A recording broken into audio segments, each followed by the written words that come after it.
End of the year! End of the year! The ceaseless march of time continues onward! Hello. I played several games this year, and I am here to talk about my favorites. But first, we have to get some stuff out of the way. Number one, how are you? I hope you're well. Thank you for coming. Second, just as with last year, this is a list assembled by one man with imperfect information. I played a lot of games this year. I beat over 50 of them. This still represents a tiny fraction of the games that were released. Oh, and here's that list, by the way.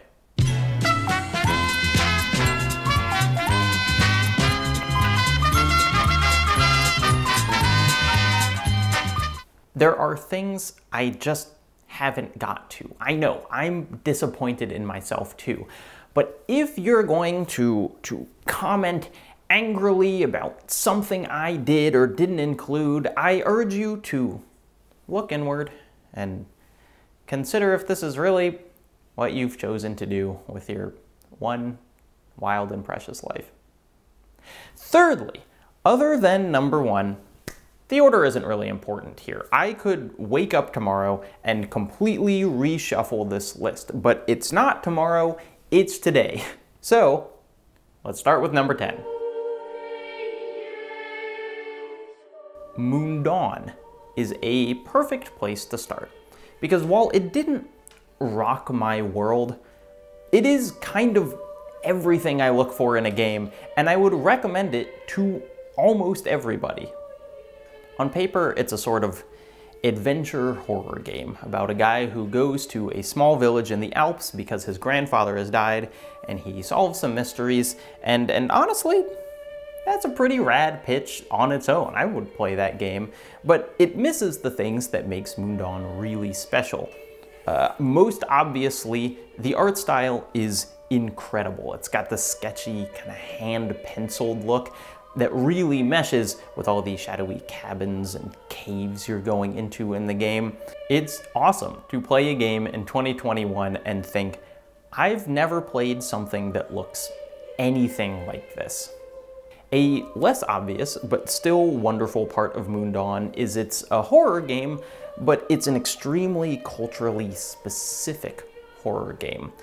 It's spoken entirely in a language called Romansh, an official language of Switzerland, but one that has fewer than 100,000 people who actually speak it. The horror feels really steeped in the cultural myths of this area, a place that you probably don't have full context for. They're monsters that seem more weird than scary, because as growing up, we probably weren't told about boogeymen made out of straw, but the kids in this village obviously were. It's funny. Like, it's a funny game, and it has this offbeat sense of humor that keeps it from being this relentlessly dark exploration. Mundaun is just a great little adventure. It's a unique setting with unexpected plot beats and exquisite style. Some of the puzzles are a little obtuse, some of the combat can be a little frustrating, but I recommend just slapping it on easy mode and using a walkthrough if you need to simply enjoy the ride. I did it, y'all. I got a 16-year-old game on my Game of the Year list, and I don't even feel like I'm cheating because Resident Evil 4 VR is almost a whole new ball game. Now, first off, Facebook, Meta, the VR console ecosystem is about as bad as anything in games, but once you get past that dumpster fire, it's really hard to find anything bad to say about Resident Evil 4 VR. There are just so many things that feel like they shouldn't work here, but they do. You can move while shooting. That changes the entire game. It's in first person. It turns out, the game's still fun as hell. Really, I think my favorite thing about Resident Evil 4 VR is there are so many little touches that feel like they are spiritually present in the original, but actually couldn't be appreciated until, you know, this transition to VR. there are lots of different methods of reloading a gun, but in the original game, you just pushed a button to reload. And now, all the different guns fundamentally mean different actions for your hands to do. The pistols all have this handling stat, and I've never paid attention to it once in all my previous playthroughs, but this time I picked the Blacktail instead of the Red 9 specifically because of the iron sights, because the iron sights were easier to use, and that didn't even exist in the original game. I'm wary of saying too much because, like other games on this list, this might become a video at some point, and also if I don't make a video referencing Resident Evil 4 at least once every 8 months, I spontaneously combust. But this game makes a huge transition far more gracefully than I would have ever expected. And you can shoot a treasure out of a tree with your gun, and then you can catch it in your hand. You can go pow and catch it. That's amazing. Something that I think is really cool is over the past couple years, we've got all sizes of Breath of the Wild. We've got the big original game. We've got a short hike, which is kind of bite-sized Breath of the Wild. And now there's Sable, which is the Goldilocks and the Three Bears. Sable is the perfect middle-sized Breath of the Wild. And this description is totally underselling the game. Sable does lots of different things really well. For instance, like Mundaun, I've never seen a game that looks anything like this. Actually, this is funny. In my old bad graphics video, there was a point where I was listing off games with graphics that I wanted to see more like, and Mundaun and Sable were both in that list. And now they're both out, and they're both on my Game of the Year list, so good job me. Sable has really good writing. It's a really personal, kind of intimate writing, and that doesn't come through in any of the trailers for the game. And there's so many good things, but really, what I like about this, and why I compare it to Breath of the Wild, is that this is a game where you can just climb anything at all, and I think that's my new favorite gameplay mechanic. Why is it so fun to climb stuff? I think what makes this genre of game so fun that is lost in the more formal parkour of Assassin's Creed or something is there's a little bit of jank in the climbing. There's a little bit always this question of, am I really supposed to be able to get up here? Am I doing something the game doesn't want me to do? And that makes everything you do feel like you're solving your own little puzzle. When you find a ledge or an outcropping to stand on and recover your stamina, it doesn't feel like that was put there because of gameplay design. It feels like you just happened to find a natural feature of the world. And so the exploration feels completely self-directed. And the story of Sable feels self-directed too, because the whole story is just, you're a kid, go out and live a little. You know, there's nothing like needing to save the princess or doing any of this end of the world stuff that Breath of the Wild has, and so you don't feel bad about just living life and exploring. And God, I mean, it has a soundtrack by Japanese Breakfast. There's a button where you can just sit down and watch the sunset. It's the vibesiest game on this list, and I've gotta love it for that. You know, every time a new Mario game comes out, I kind of think, maybe I'll skip this one. Maybe I don't need it. How many more ways could there be for you to be a little guy and run around? And then it comes out, and I inevitably succumb and buy it, and every time I'm like, wait, how are there this many new ways for a little guy to run around? Bowser's Fury is a sort of mid-size standalone expansion to Mario 3D World, a sequence of words that mean almost nothing. And there are lots of really good things about this. There's the open-ish world design, which combines, you know, the exploration of Odyssey with the more, you know, level-centric ideas of previous Mario games. But really, I think why it's on this list is I just did everything in this game. I got every star, sorry, cat, moon, I 100%ed it. I did everything that the game had for me to do. And I knew pretty quickly while playing it that it wasn't going to be a video. I wasn't going to write anything formal about Bowser's Fury. And so for me to have to play a lot of games for this job, for me to know that this wasn't going to contribute to my work at all and still 100% something means that it's just good old-fashioned fun. And I guess I just love being a little guy who runs around. So I try as best I can to keep these lists only about games that came out this year. I did it, y'all. I got a 16-year-old game on my Game of the Year list, which means that my actual most played game of the year, Slay the Spire, cannot be on this list.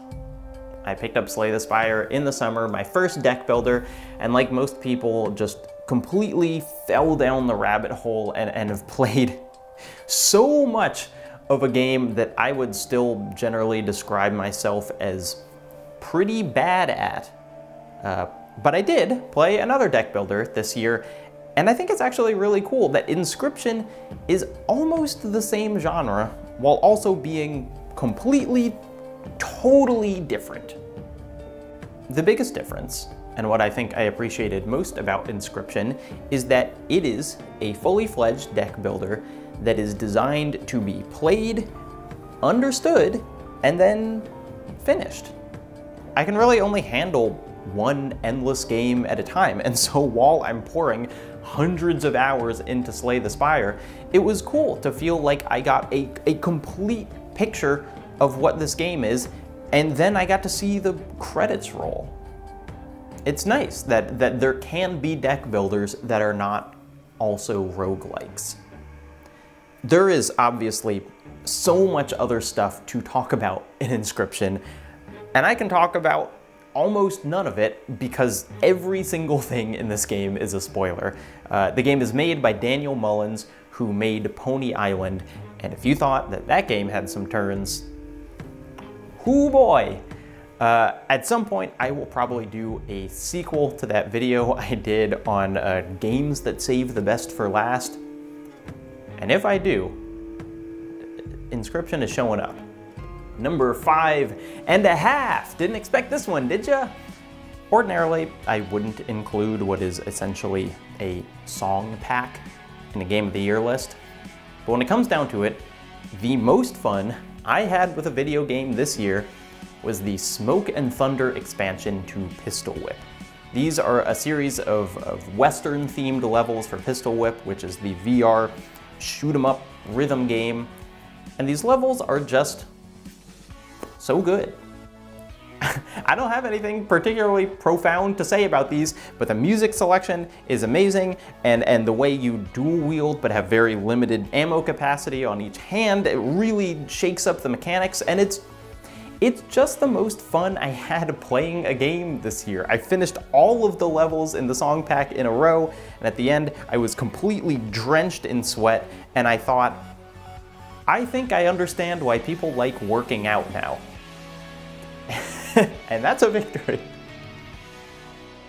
It Takes Two gets the award for being the game that had me say the most times, I can't believe how good this is. And that is sort of a backhanded compliment, because much of the context, the surroundings of It Takes Two are a little iffy. The story swings from very kiddie to very adult. The voice acting is fine, but the dialogue is hit or miss. The whole idea of a forced co-op game, constant split-screen game, is a lot to get over. And then you start playing it, and holy Part of the fun of playing this game was obviously the cooperation of my best friend Henry, and I cannot thank the game for how charming he is. But what I can thank the game for is some of the most inventive, most thrilling platforming levels I've played in years.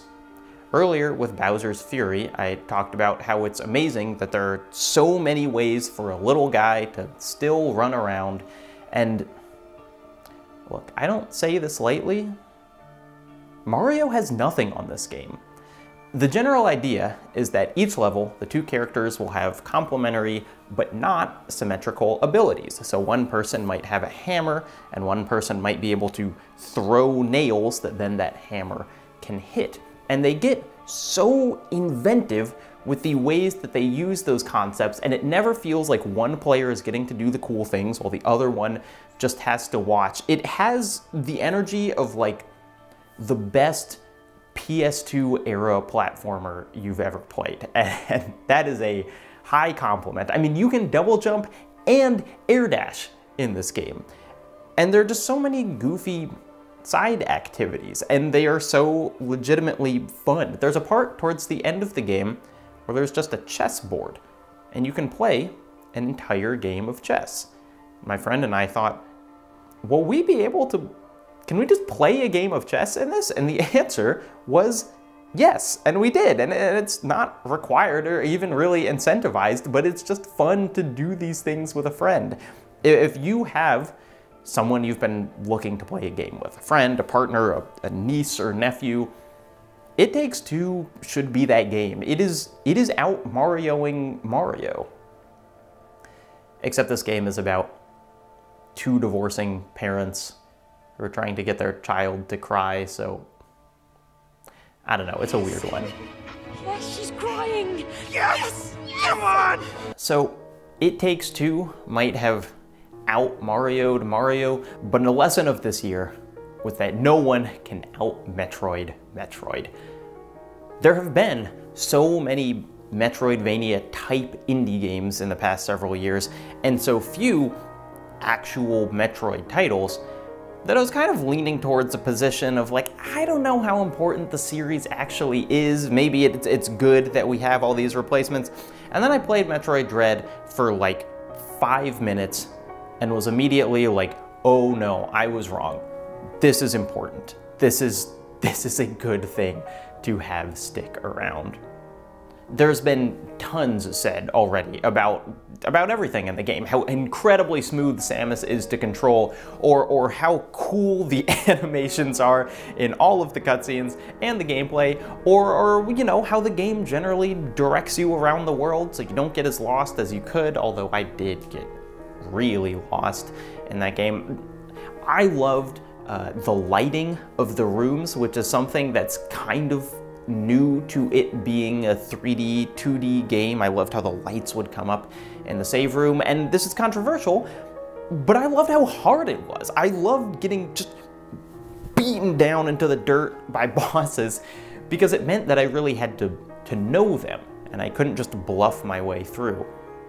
When I finished the game, I immediately started it again on hard, and all the enemies do more damage and it does stuff, but I beat it more easily than I beat normal because it had taught me how to play it. I had learned the ecosystem, and now, in the second run through, I could demonstrate a mastery over it. Dread isn't as atmospheric as Super Metroid or Metroid Prime because there are arguably no games as atmospheric as either of those, but it is absolutely Metroid, and the feeling of being alone on an alien planet, being completely alone and yet superhumanly capable is it's nice to be back.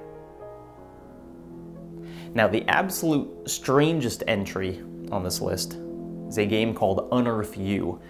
It is probably the one that the least of you have heard about, which means I get to give myself the cool indie game guy pick of the year. Thank you. Here's how I would describe the game.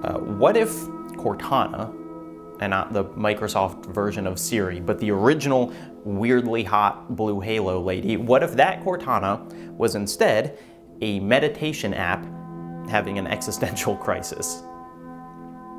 UnearthU is genuinely closer to an app than a game. You'll do breathing exercises and you'll diary and you'll watch these weird motivational videos, and the whole time you're guided by this lady avatar, and you can't play it all in one go. You have to do it 10 minutes at a time and then wait a day until you can do those 10 minutes again. And in this experience that's aesthetically, this combination of like reused assets and unsettling animations and strange music.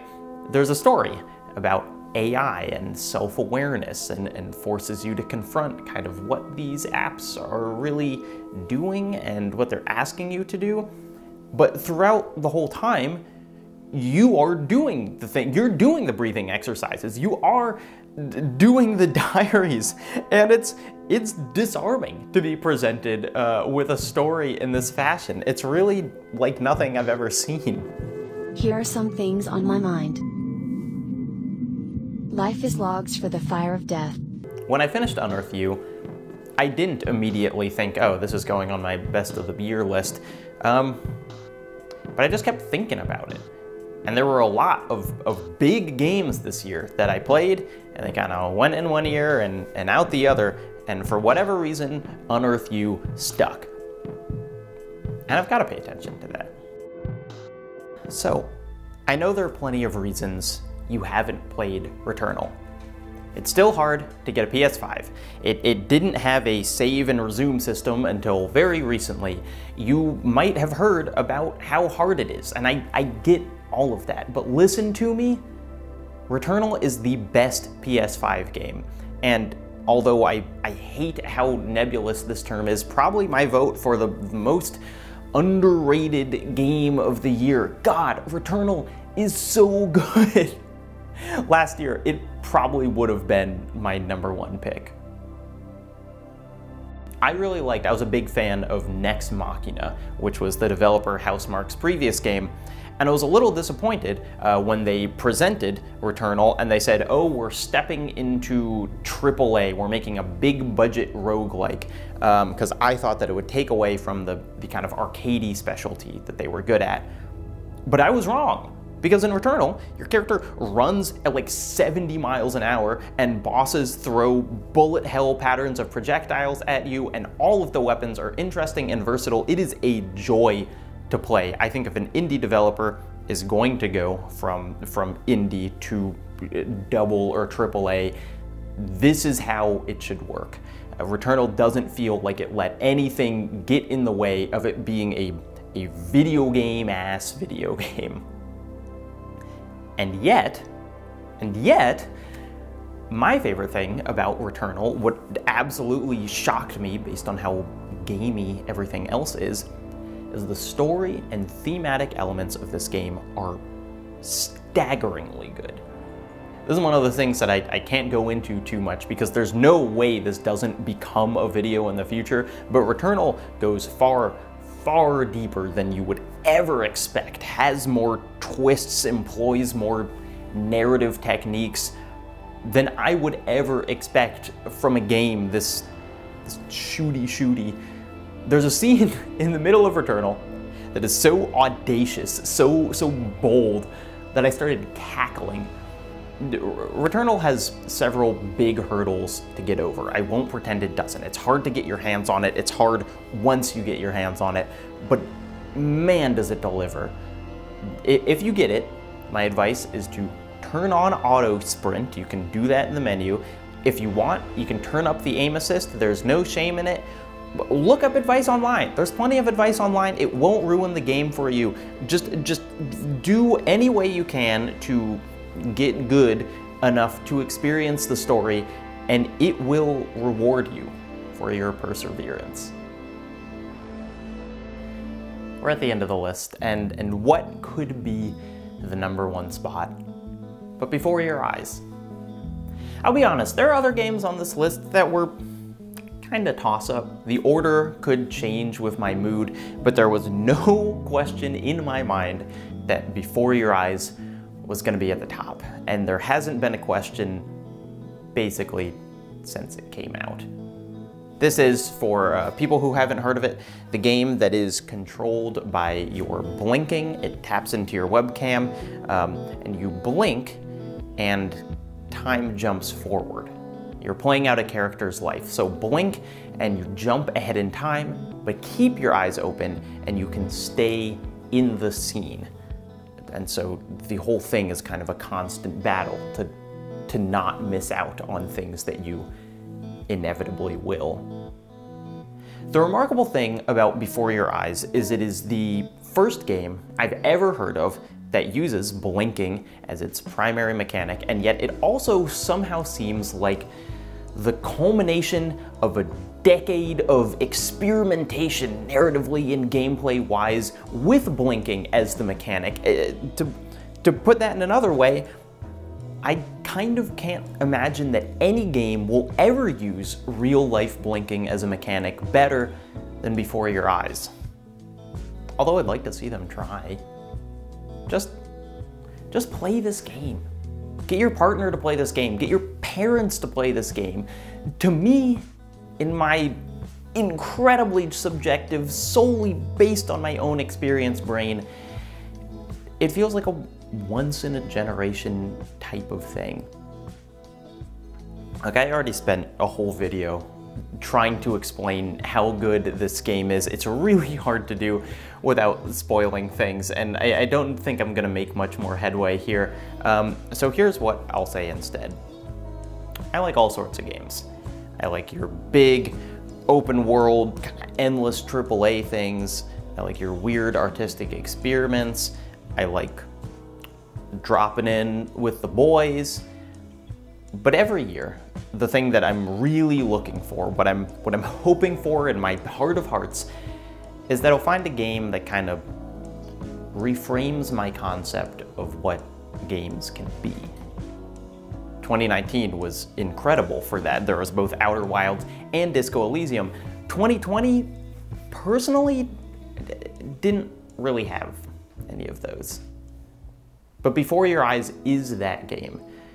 It feels so unlike anything I've ever played before that it does feel in some ways like a before and after moment, that everything else I play will be in some small way colored by that game. So it's the end of the year. 2021 has been one. 2021 is a land of contrasts. But in terms of this job, my career, it's been pretty incredible. I think I've made some of the best videos I've ever made in the past 12 months. We talked about golems and plays and the ravages of time and forests, and that's because of you. Insatiable you. You who watch my most esoteric exploration and give me the confidence to ask, what if Dark Souls 3 was thinking of ending things? There are so many people who help this be what it is. There are the mods of my Discord server, for instance. It's called the Gelly Bellies server. It is supremely chill. They keep it in line. It's one of my favorite places on the internet. There are people who comment things like, just commenting for the engagement. You might think that's pointless. No, it's not. I see it and I love you. And then there are my patrons. They're the people who give me money to make videos, and all of this is because of you. And I can never, ever express how much I appreciate it, how much it means to me. But I have more. I have honorable mentions. There are other games that I didn't mention that I want to place away. But first, look, Hanukkah's over and I can't think of a single other occasion people give gifts to each other, but just in case something's slipping my mind and you still need a last-minute present for yourself, this video is sponsored by Audible, and I'm going to tell you about my favorite audiobook of the year. Islands of Abandonment, Nature Rebounding in the Post-Human Landscape is a book so my brand, it sounds like I may have made it up, but it's real, I promise. Look, it even has a recommendation from the guy who wrote Annihilation on it. Audible's selection is so vast that it is virtually guaranteed to have exactly the audiobook to whet your appetite, and for me, it's this one. The author, Cal Flynn, explores virtually every meaning of the term post-human, from the volcano-covered cities I've talked about previously, to the unremovable ship graveyards of New Jersey, to... Did you know that after World War I in France, they just took hundreds of thousands of chemical weapons, piled them in the forest, and burned them, and the soil there is still 17% arsenic? I have to give you a code. Go to audible.com/Jacob Geller or text Jacob Geller to 500-500 to get Audible's special holiday pricing. Less than $6 a month for your first 3 months, and that includes a credit for an audiobook every month. If you enjoy being an encyclopedia of weird, semi-apocalyptic factoids like I do, I cannot recommend Islands of Abandonment enough, and the audiobook is read by Cal Flynn herself, so each scenario is paired with the author's lovely Scottish accent. It's just really well done. Look, I'm just a boy, sitting here after all the Hanukkah candles have gone out. 2021 might seem like it's over, but you still have the chance to get the coveted Jacob Geller's favorite audiobook of the year achievement checked off. So to start off, check out Audible's extremely good and limited time holiday offer of 60% off your first 3 months and get Islands of Abandonment on the house. Just go to audible.com/Jacob Geller or text Jacob Geller to 500-500. I had a little dreidel. I made it out of clay.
When it's dry and ready, dreidel I will play. Shin, the bad one.